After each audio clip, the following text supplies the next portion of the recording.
అమ్మ అయ్యో అమ్మా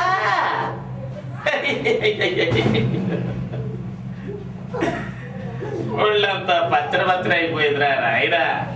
అమ్మా అబ్బా ఒరే సత్య, నన్ను ఎంత మోసం చేసావురా. పెగరు అంటే ఎగరేసుకుని వెళ్ళిపోయాను. ఒంట్లో ఏ పార్ట్ ఎక్కడ ఉందో ఏమీ అర్థం కావటం లేదు. తీరా అక్కడికి వెళ్ళి చూస్తే అది ఆడ అనాలా మగ అనాలా? ఆడ మగ కానీ మాడ అనొచ్చు. ఒక మాడ దగ్గర నన్ను బుక్ చేయడమే కాకుండా అదే సమయంలో పోలీస్ రైడింగ్ అవడం ఏంటి, రాత్రంతా లాకప్లో పెట్టి నన్ను కొల్లపొడి చేయడం ఏంటి.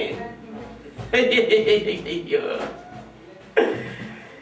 6 ప్యాక్ బాడీ డెవలప్ చేసేసి సెక్సీ లుక్తో అమ్మాయిలు పడగొట్టేద్దాం అనుకుని ఎన్ని కలలు కనేసాను. ఇప్పుడు 6th మంత్ బెడ్ రెస్ట్ తీసుకుంటేనే కానీ ఏమీ సెట్ అయ్యేలా లేదు. అమ్మా అయ్యా ఏమే వేడి పెట్టరా, కాపురం పెట్టించుకోవాలి. అయ్యా డబ్బు అయ్యే అమ్మా.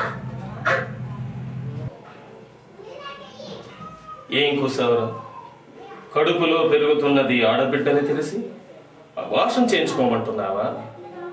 రై, ఆడదాన్ని కామించడానికే తప్ప కనటానికి ఇష్టపడని నీలాంటి వాళ్ళ వల్లేరా ఒకనాటికి ఈ భూమి మీద కనుచూపు మేరలో ఆడదనేదే కనిపించక నీ కొడుకుల కాలానికి స్వజాతి సంపత్కారులుగాను, నీ మనువుల కాలానికి ఆడ జంతువులతో రమించేవారుగాను మారిపోయి మానసిక శారీరక రోగాలతో కృంగి కృషించి నశించిపోతున్న నీ వారసులు చూసి ఒక ఆడదైన ఈ భూమాత పక్కున నవ్వుకుంటుంది. మరొక ఆడదైన ప్రకృతి మాత ఆ శవాల గుట్టలపై గజ్జగట్టి ఆనందంతో విలయ తాండవం చేస్తుంది. జాగ్రత్త.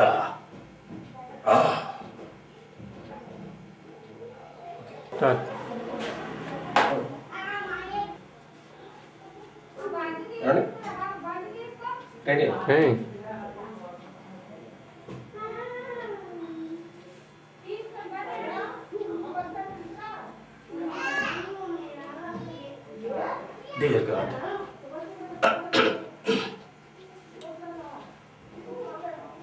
నేను ఇలా పిలవచ్చో లేదో నాకు తెలియదు.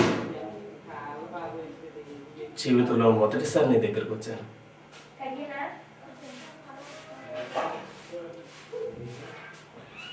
నిజానికి మరో 2-3 నెలల్లో చనిపోబోతున్నా నాకు ఇప్పటికీ నీ దగ్గరకు వచ్చే అవసరం ఏమీ లేదు. కానీ చూసావుగా, అను షీస్ మై వైఫ్. తను తల్లి కాబోతున్నాననే ఆనందంలో ఉంది. నేను లేకుండా ఒక్క క్షణం కూడా జీవించలేని నా భార్య మరికొద్ది కాలంలో నేను లోకం నుంచే దూరం అవుతానని తెలిస్తే అది విని తను తట్టుకోలేదు. భగవంతుడా, నీకు సాధ్యం కానిది ఏదీ లేదంటారే. నాకు చావు లేకుండా వరమిమ్మని నిన్ను కోరుకోను. అను బిడ్డను కనేంత వరకైనా నన్ను బ్రతకని, ఆ బిడ్డను చూసుకోలేనా తను హాయిగా బ్రతుకుతుంది. ఏ జన్మలో ఏ పాపం చేశారో నాకీ శిక్ష విధించారు. నన్ను ప్రేమించిన నేరానికి తను కూడా శిక్ష అనుభవించడానికి ప్లీజ్ దయచేసి నాకు ఈ ఒక్క వరాన్ని ప్రసాదించు. ఆనుని బ్రతికించు, నా భార్యను బ్రతికించు, నాను బ్రతికించు ప్లీజ్.